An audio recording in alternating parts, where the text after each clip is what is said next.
Bem-vindo, bem-vinda a mais um programa Palavra Ética aqui na TV Comunitária de Belo Horizonte, a TVC BH. Programação disponível pelo canal 6 da NET e também pelo canal 13 da Oi e também via internet tvcbh.com.br. Eu sou Gilvander Luiz Moreira. Nós vamos dedicar o programa de hoje aos catadores de material reciclável, sobre a reciclagem. Aconteceu de 21 a 23 de setembro último, 2015, aqui em Belo Horizonte, o terceiro Seminário Internacional Rotas Tecnológicas, que reuniu mais de 200 pessoas militantes dessa causa da reciclagem de diversos países do mundo. E nós vamos conversar sobre o que aconteceu nesse seminário, sobre uma recomendação da Organização Internacional do Trabalho, a recomendação 204, que é sobre o trabalho informal, também sobre a questão da formalização do informal, que está aí na onda do dia, e como é que está a questão dos catadores no mundo e especificamente no Brasil, a questão de gênero e catadores. Igualdade de gênero, o que isso tem a ver? Para iluminar essas questões aqui, nós temos a alegria de receber aqui no Palavra Ética hoje a professora Sônia Maria Dias. Professora Sônia, bem-vinda aqui ao Palavra Ética. Muito obrigada, é um prazer estar aqui e contribuir com essa discussão. Que beleza, sinta-se em casa ou no meio do povo da catação e da reciclagem, tá? A professora Sônia Maria Dias tem um extensíssimo currículo. Ela é doutora em Ciência Política pelo FMG, mestra em Geografia pelo FMG também, graduada em Ciências Sociais, trabalhou na SLU, a Superintendência de Limpeza Urbana aqui de Belo Horizonte, é pesquisadora da rede WIGO, Mulheres no Trabalho Informal, Globalizando e Organizando, e ela gosta de dizer que ela é uma lixóloga, doutora, especialista em lixo, né? Professora Sônia, fala em lixo não é meio pejorativo, não é politicamente incorreto, não? Sim e não. Durante um tempo, a luta que a gente fez, e principalmente na década de início da década de 80, foi de tentar ressignificar o que o lixo representa. Até então, o lixo naquela época era considerado como aquilo que a gente descarta. Mas a luta que os catadores de materiais recicláveis e seus apoiadores fizeram, né, principalmente no final da década de 80 e na década de 90 e ainda continua fazendo, ressignificou o lixo. Então, acho que hoje falar de lixo significa falar de vida, de renovação, de possibilidades, de potencialidades. Professora Sônia, antes da gente abordar algumas questões aqui, de falar também do terceiro Seminário Internacional, né, de Rotas Tecnológicas da Reciclagem, além do que eu te apresentei aqui, você tem uma vastíssima experiência, parece que desde a década de 80 do século passado, embora você seja muito nova, né, sendo militante e pesquisadora nessa causa, né? Você está envolvida em vários pesquisas, trabalhos, inclusive internacionalmente, né? Sim, sim. Eu até queria antes acrescentar, né, que eu tenho o prazer de fazer parte do Observatório da Reciclagem Inclusiva aí na minha extensa e longa carreira de lixóloga. O Observatório é da Universidade Federal de Minas Gerais? O Observatório é uma rede criada a partir, principalmente, né, do protagonismo do Movimento Nacional dos Catadores e da organização não governamental INSEA, que reúne várias organizações, né? A minha organização é uma delas, a WIGO, mas estão presentes a Universidade Federal de Minas Gerais, o Instituto Sustentar, está presente o Grupo de Teatro Parangolé e, é claro, a organização que as duas organizações que vêm tendo um maior protagonismo dentro do observatório, que é o Movimento Nacional dos Catadores e o INSEA. Várias outras organizações estão presentes no observatório. Então, um pouco assim, essa minha trajetória, né, eu falo que eu caí no lixo. Você acabou se apaixonando pelo lixo? o lixo deu... E pela reciclagem, o lixo deu catadores. sentido à minha trajetória de socióloga. Na verdade, quando eu me formei, meados da década de 80, eu saí da universidade um pouco perdida, sem saber para que a sociologia ia servir na minha vida, devo confessar. Eu sempre tive uma certa fome ou desejo de juntar teoria e prática. E naquele momento, quando eu saí da universidade, eu acabei me engajando em projetos de desenvolvimento comunitário dentro de um programa do governo do estado que era de apoio aos pequenos produtores rurais. E logo depois dessa iniciação aí nessa área do desenvolvimento comunitário, eu tive a felicidade e a sorte de ser transferida para Belo Horizonte e trabalhar em programas de urbanização de favelas. E eu trabalhei na região do aglomerado da Serra e tive a felicidade de integrar uma equipe de engenheiros, eu como socióloga, que começaram a pensar algo que deveria ser um direito fundamental de todo cidadão, que é a questão do acesso ao serviço de coleta regular de lixo. Naquela época, na década de 80,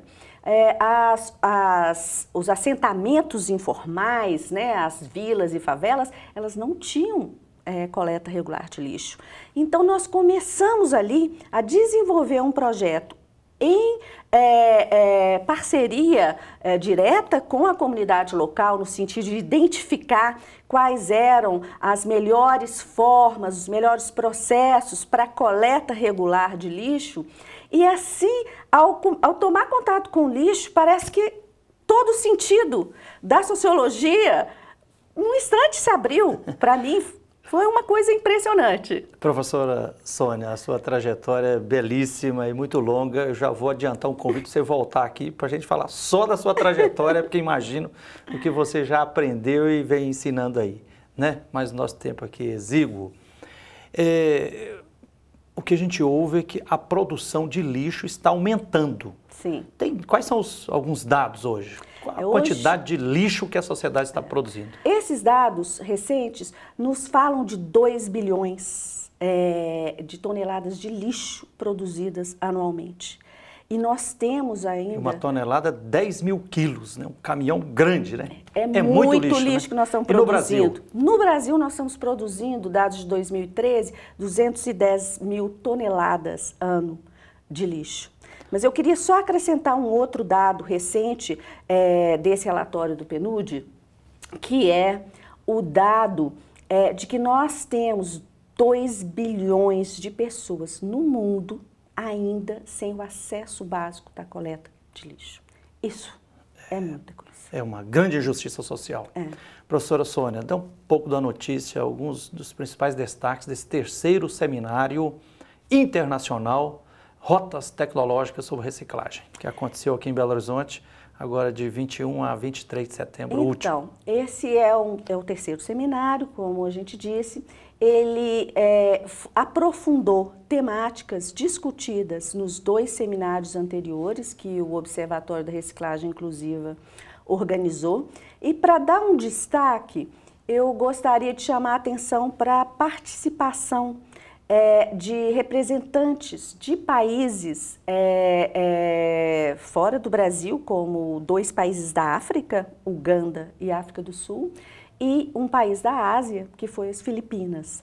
Eles trouxeram para a gente algumas informações importantes de como é a situação do lixo nestes países. Quantas pessoas participaram, mais ou menos? De fora?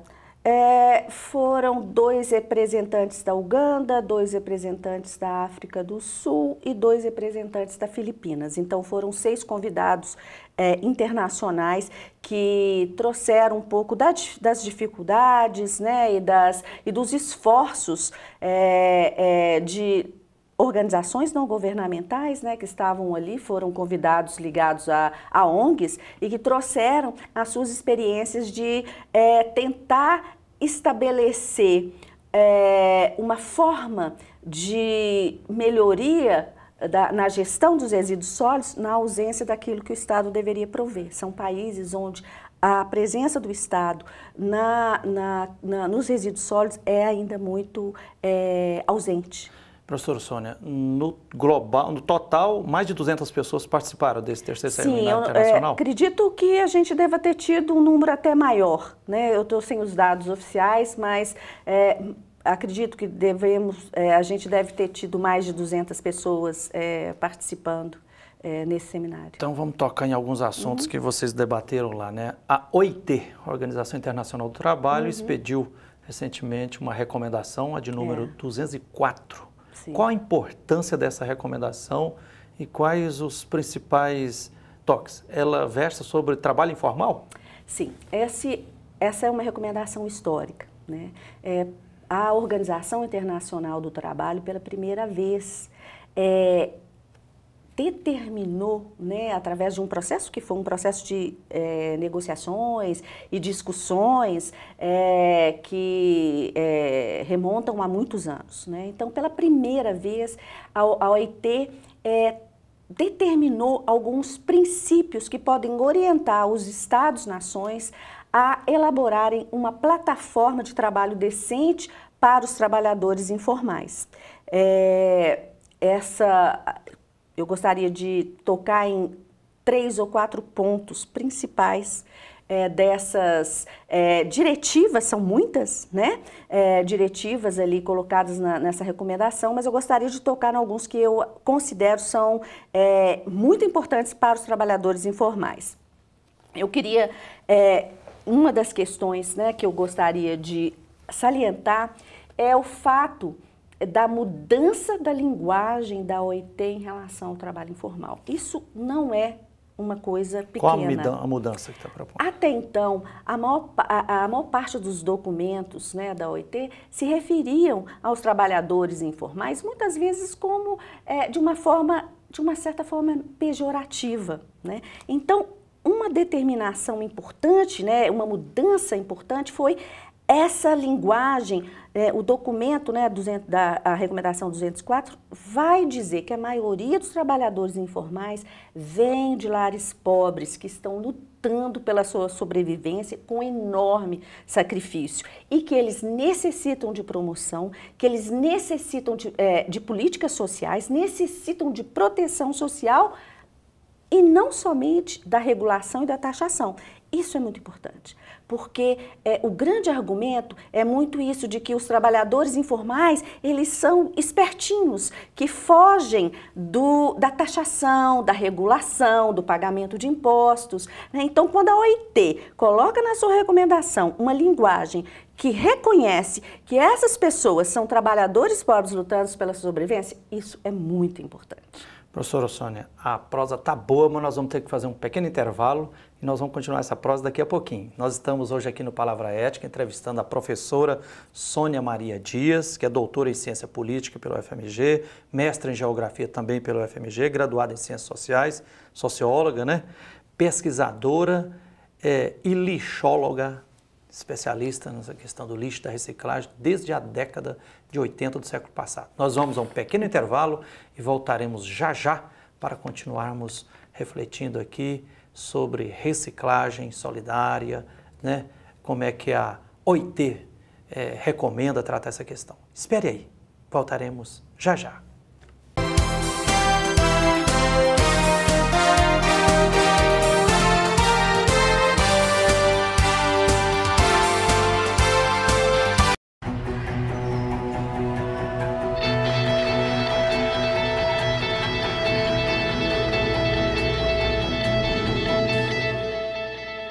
Se o apoio de uma pessoa já faz tanta diferença, imagina o de milhões. Com a Lei de Incentivo ao Esporte, você doa até 6% do seu imposto de renda para projetos esportivos e ajuda o esporte brasileiro a crescer ainda mais. Ministério do Esporte, formando um Brasil vencedor. Governo Federal. Há mais de 40 anos, um grupo de médicos criou uma organização de emergência médico-humanitária capaz de oferecer ajuda às pessoas em meio a desastres naturais, epidemias ou guerras, atendendo os mais necessitados sem se importar com raça, religião ou ideologia. Hoje, Médicos Sem Fronteiras envia equipes totalmente preparadas para responder a emergências por todo o mundo. Nossos profissionais são financiados por pessoas como você e eu. Conheça-nos, participe, apoie, porque juntos chegamos mais longe.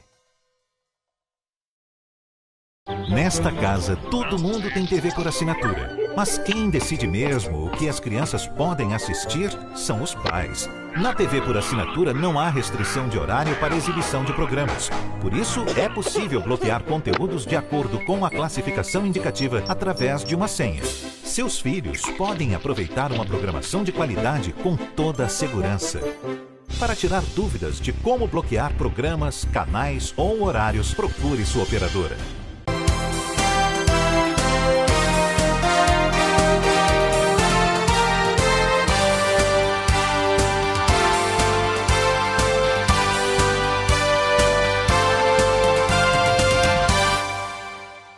Olá, estamos de volta com o programa Palavra Ética aqui na TV Comunitária de Belo Horizonte. Eu sou Gilvander Luiz Moreira. Estamos entrevistando a professora Sônia Maria Dias, que é doutora em Ciência Política e mestra em Geografia pelo FMG, graduada em Ciências Sociais, né? É especialista, militante e também pesquisadora sobre a questão da reciclagem dos catadores desde a década de 80 do século passado. Ela gosta de dizer que é uma lixóloga.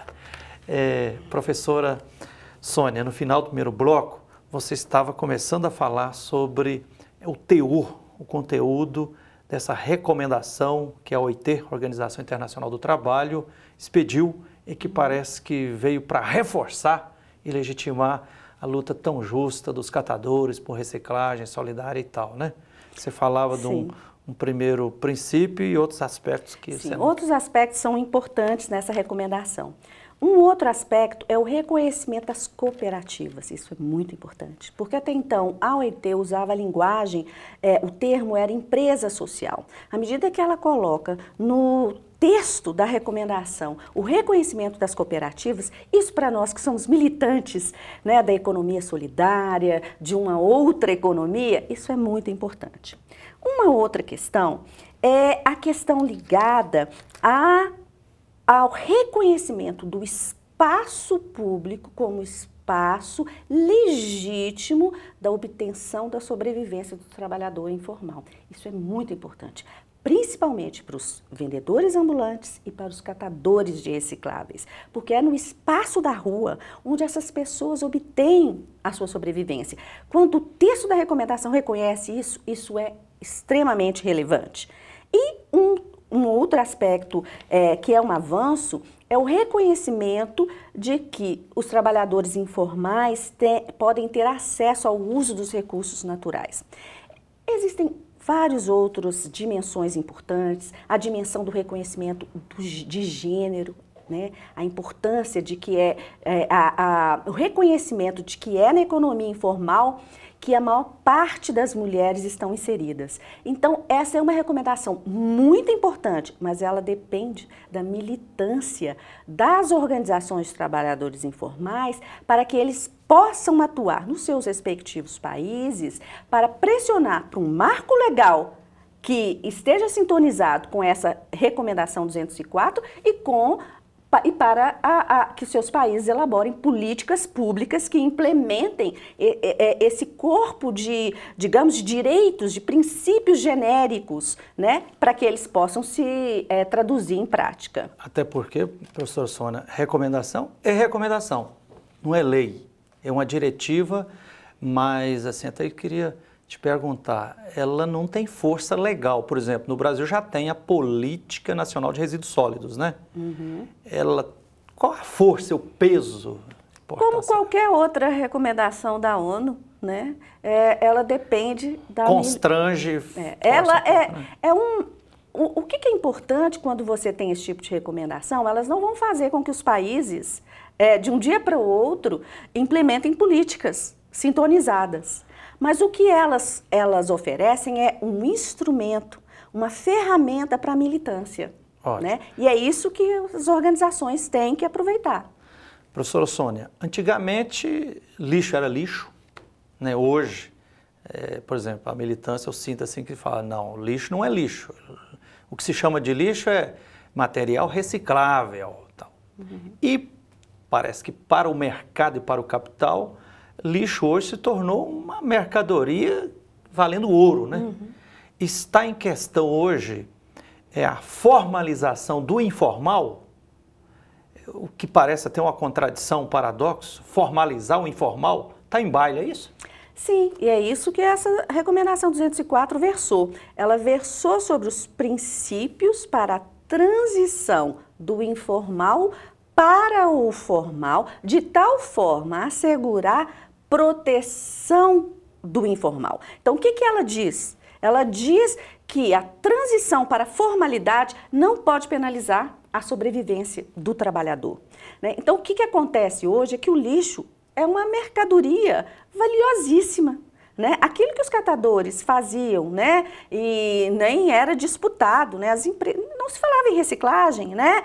Foi principalmente a partir da Rio 92 que a questão da reciclagem ganhou, né, espaço na mídia, né, que a população começou a falar mais. Então, hoje, cada vez mais, o lixo tem sido objeto da cobiça das multinacionais, o que vai colocando pressão nos grupos, nas organizações ou nos indivíduos que trabalham no lixo, né, obtendo a sua sobrevivência, mas num regime de informalidade. Então, essa linguagem da formalização, do informal, ela ganha cada vez mais força.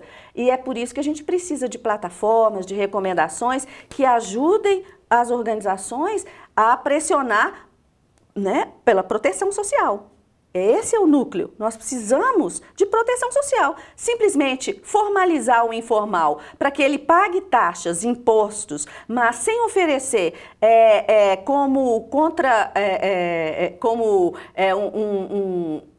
em troca a proteção social, não é o que a gente quer. Nós estamos militando pela proteção do trabalho, seja ele formal ou informal.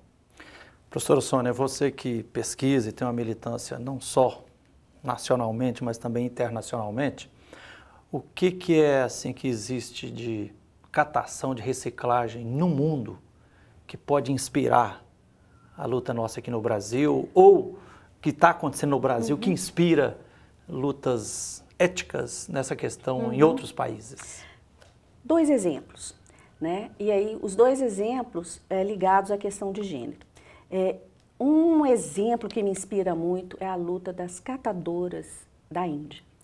Hoje na Índia nós temos 2 grandes organizações que trabalham com mulheres catadoras. Nós temos a SEVA, que é a Associação das Mulheres Autoempregadas, 1 milhão de mulheres associadas. Porque a população lá é quase 1 bilhão, né? É um exemplo maravilhoso. E outro exemplo é o Sindicato das Catadoras de Pune, o KKPKP. Essas catadoras... Aonde? Em Pune, na Índia, sul da Índia, no estado de Maharashtra, perto de Mumbai. Também na Índia. Também na Índia. Então, essas catadoras, né, se sindicalizaram, né, são 7 mil sindicalizadas, e elas organizaram uma cooperativa, SWAT, e elas têm desafiado todos os estigmas ligados à questão da mulher. Essas mulheres estão dirigindo caminhões de coleta, elas conseguiram pressionar a prefeitura local para que a prefeitura as contratasse como prestadoras de serviço. Então, eu acho que esse é um exemplo maravilhoso. E um exemplo vindo do Brasil é o exemplo das mulheres catadoras, que vem trazendo a temática de gênero para a pauta de discussão do movimento nacional. Grande parte das cooperativas, a maioria das cooperativas são formadas por mulheres, mas a questão de gênero até então esteve ainda pouco destacada. Então, as mulheres têm cada vez mais se organizado, grupos têm sido formados no Brasil. Aqui em Minas a gente tem um processo que foi muito bonito de sensibilização para essa temática de gênero e onde a gente realizou inúmeras oficinas com as mulheres. Então, esses dois exemplos, eu acho que são exemplos para mim que me dão um alento, me dão alegria, me dão, reforça a minha esperança de que a gente pode estar trabalhando no sentido de ter algo que vá dentro daquilo que eu chamo da ética da solidariedade. Então, esses são dois exemplos para mim paradigmáticos. Professora Sônia, recentemente, a Asmari, o INSEA, né, todas as cooperativas de material reciclável do Estado de Minas Gerais fizeram uma luta muito aguerrida para tentar impedir que a Assembleia Legislativa aprovasse uma lei, um projeto de lei prescrevendo, autorizando a incineração do lixo em Minas. E depois continuaram a luta e o ex-governador Anastasia, aliás, foi Alberto Pinto Coelho, parece, vetou, né? E a lei foi derrubada. Está tranquila? Essa é uma conquista? A incineração está fora de pauta ou ainda ela pode retornar em Minas e no Brasil? Eu falo que a gente não pode dormir nunca. O lobby das empresas, das grandes empresas, principalmente multinacionais, é enorme, é enorme. Então, a incineração, que na Europa tem sido questionada, né, porque é um contrassenso. Nós temos que estimular redução da produção de lixo, né? Não basta só reciclar. Redução. Nós temos que, primeira coisa, reduzir. Isso significa atacar o quê? Nosso consumismo desenfreado. Tem que ter um estilo de vida mais austero, mais simples, Exato, né? mais simples, né? Reusar, reutilizar, temos que reciclar. Então, a incineração está na contramão. Tem aqueles vários princípios com vários R's, né? Exatamente. Reduzir, reciclar. E reutilizar. E reutilizar. Então, não podemos dormir. Né? Nesse ponto, nós temos que estar sempre mobilizados, porque a gente, né, a história tem mostrado que a gente consegue aprovar um projeto de lei, banindo a incineração e as forças econômicas, né, são muito fortes. A corporatização do lixo é cada vez maior, né? São interesses muito fortes e nós não podemos dormir no ponto. Professora Sônia, nosso tempo está quase terminando, mas uma das coisas que eu sinto que é causa de muitas injustiças no Brasil, nessa sociedade capitalista, piramidal, né? Um sistema satânico como esse, que é uma máquina de moer vidas, e que estimula o tempo todo, né, o individualismo, o consumismo, né, a acumulação, é o preconceito e certos tabus de pessoas assim que, por não conhecer o outro, aí você que está no meio dos catadores, das pessoas, o que a sociedade precisa, a sociedade, as pessoas de boa vontade, precisa aprender como aproximar mais a sociedade dos catadores, das cooperativas, da reciclagem solidária e tudo, para que diminua os preconceitos e para que reforce a luta realmente por uma outra sociedade com mais reciclagem, com redução, com reutilização e na perspectiva solidária. Eu acho que a população precisa considerar os catadores como agentes ambientais. Na verdade, os catadores são os profissionais do século XXI. Que século é esse? É o século que nós precisamos de proteção do meio ambiente. E como agentes ambientais, é quase agentes de saúde também, né? Exato. Então, isso que é importante. Catador, não como mendigo. Agente ambiental. Aquele que vai contribuir Respeite e valorize. Para a preservação do nosso planeta. Pense nisso. Ok, professora Sônia, obrigadão pela sua participação aqui. Já fica o convite para você voltar aqui para a gente falar, continuar aprofundando esse assunto e falar de forma mais ampla da sua trajetória, que é muito extensa nessa área. Foi um prazer, muito obrigada. Ok, então entrevistamos aqui no Palavra Ética a professora Sônia Maria, que é doutora em Ciência Política, mestra em Geografia e graduada em Ciências Sociais pela UFMG, já trabalhou na SLU, Superintendência de Limpeza Urbana de Belo Horizonte, é pesquisadora da rede UIGO, Mulheres no Trabalho Informal, Globalizando e Organizando, né, militante, uma lixóloga, desde a década de 80 do século passado. Obrigado a você que nos honra com a sua atenção, obrigado aqui à direção da TV Comunitária, aos funcionários que são imprescindíveis na gravação e veiculação desses programas, e até o próximo Palavra Ética.